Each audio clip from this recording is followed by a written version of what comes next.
Imagine you're a global criminal mastermind hiding $1 billion. Where do you stash it? Switzerland? Too transparent. The Cayman Islands? The feds can reach it. You need a bank with no shareholders, no external auditors, and 0 corporate taxes. A bank inside a fortress, guarded by an army, shielded by sovereign immunity. What if the perfect offshore tax haven isn't a tropical island? It's in the very heart of Rome, beneath the world's holiest altar. Welcome to the Vatican Bank, where faith is the currency, but cold hard cash is the real commodity. This isn't a Wall Street scam. It's a divine monopoly.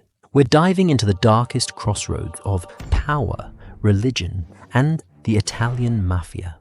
Because when you hold the keys to the kingdom of heaven, you also hold the perfect machine for laundering dirty money. Officially, it's the Institute for the Works of Religion, the IOR. Founded in 1942 at the height of World War II, its stated mission was simple: protect the Church's assets from Europe's chaos. But the structure built was a financial anomaly. The Vatican Bank issues no standard loans, no checkbooks. It does one thing only: move cash, deposit a suitcase of dirty money in Rome, and withdraw clean funds in New York, completely untraceable. The Vatican is a sovereign state. Italian police can't cross its borders. Tax authorities can't access its books. The bank answers to just one man, the Pope. And the Pope doesn't do accounting. For decades, it operated in absolute secrecy, a black hole in the global financial system. But a bank is only a tool, and every tool needs a master. Enter Archbishop Paul Marcinkus, no ordinary holy man. 6'3", built like a linebacker, a heavy cigar always in hand. In the Vatican's halls, they called him the Gorilla. In 1971, this gruff American priest took the reins of the Vatican Bank. Marcinkus had a ruthless mantra for running the church. You can't run the church on Hail Marys. He knew global influence demanded massive capital. He wanted to modernize the Vatican's finances, to play in the big leagues.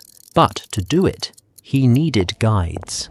Men who knew the dark arts of global finance. For the church, the men he chose were Europe's most dangerous financial criminals. His first partner, Michele Sindona. Wall Street hailed him a financial genius. The underworld knew him as the Sicilian Mafia's personal banker. Sindona had a problem. The Mafia raked in billions from American heroin sales. Mountains of untraceable cash, desperate for a laundering route. The Vatican Bank was his miracle. Through Marcinkus, Sindona funneled Mafia money through the church's sacred accounts.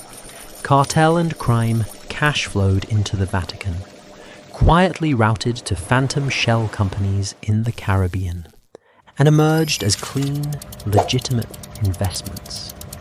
The church took a cut. The Mafia got clean money, the ultimate unholy alliance. But Sindona wasn't enough. Marcinkus wanted to expand his financial empire. So he partnered with Roberto Calvi, chairman of Italy's largest private bank, Banco Ambrosiano, a firm deeply tied to the Catholic Church. Calvi's Vatican connections were so tight, the press dubbed him God's banker. Together, Marcinkus and Calvi built a financial labyrinth that made Enron look amateurish. Dozens of ghost companies set up in Panama, the Bahamas, and Liechtenstein, legally owned by the Vatican Bank, an impenetrable shield of sovereign immunity. No regulator on earth could touch them. Calvi siphoned hundreds of millions from Banco Ambrosiano into these shell companies. Where did the money go? No one knows for certain. Some funded right-wing death squads in South America. Some backed Poland's solidarity movement in its fight against the Soviets. Most vanished into the pockets of corrupt politicians. This was never just about banking. It was about invisible power. Calvi and Sindona were both members of propaganda Jew P2, a secret society far from a regular Masonic lodge. It was a shadow government. Its ranks included top generals, intelligence chiefs, politicians, and media billionaires. Their goal: control Italy from the shadows. And the Vatican Bank was their personal piggy bank. They used the church's secrecy to finance a hidden war for the country's soul. But all massive financial illusions live on constant motion. When the music stops, the house of cards collapses. In the early 1980s, the music went silent. The global economy shifted. Interest rates skyrocketed.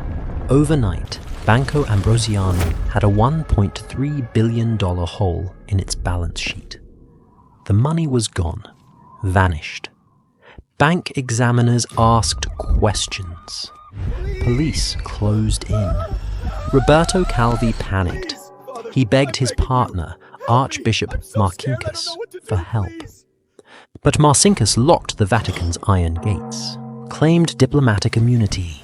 Calvi was abandoned. He knew too much, owed money to the wrong people, the Mafia. In June 1982, God's banker ran. He shaved his mustache, grabbed a fake passport, and fled to London. He thought he could hide. He was dead. Wrong. June 18th, 1982. A postal worker crosses London's Blackfriars Bridge, glances down at the scaffolding, hanging from a rope over the Thames' muddy waters. A body. Roberto Calvi. His pockets stuffed with heavy bricks and $15,000 in cash. Police called it suicide. But let's be clear, no one stuffs their own pockets with bricks to jump off a bridge. This was a message. To secret societies, the Blackfriars carry a sacred, sinister meaning. A ritual execution. A brutal silencing. So the Vatican Bank's secrets died with him. And Calvi wasn't the only one to be silenced. Years later, Michele Sindona, the Mafia's banker, was in an Italian prison. He promised prosecutors he'd reveal everything about the Vatican Mafia alliance. He never got the chance. One morning, he drank his prison espresso, laced with a lethal dose of cyanide, dead within hours. The men who built the machine were being systematically eliminated. But what of Archbishop Paul Marcinkus? Italian police issued an arrest warrant for fraudulent bankruptcy. They couldn't touch him. Marcinkus hid inside the Vatican's walls for 7 years, a holy fugitive, protected by the Holy See's sovereign borders. He eventually retired quietly to Arizona, taking all his secrets to the grave. The Vatican Bank paid a $240 million settlement to creditors. It admitted no wrongdoing. Decades have passed. Popes have come and gone. In recent years, Pope Francis has tried to clean up the IOR, closing thousands of suspicious accounts, inviting external auditors, desperate to erase the legacy of God's banker. But the fundamental architecture remains. It's still a sovereign bank, still shrouded in the ultimate authority of faith. This isn't just a historical true crime story. It's a warning about human nature. We place our faith in institutions. We trust the suit, the badge, the collar. But absolute secrecy is a poison. It corrupts everything it touches. Build a vault no one is allowed to look inside. And you shouldn't be surprised when the devil moves in.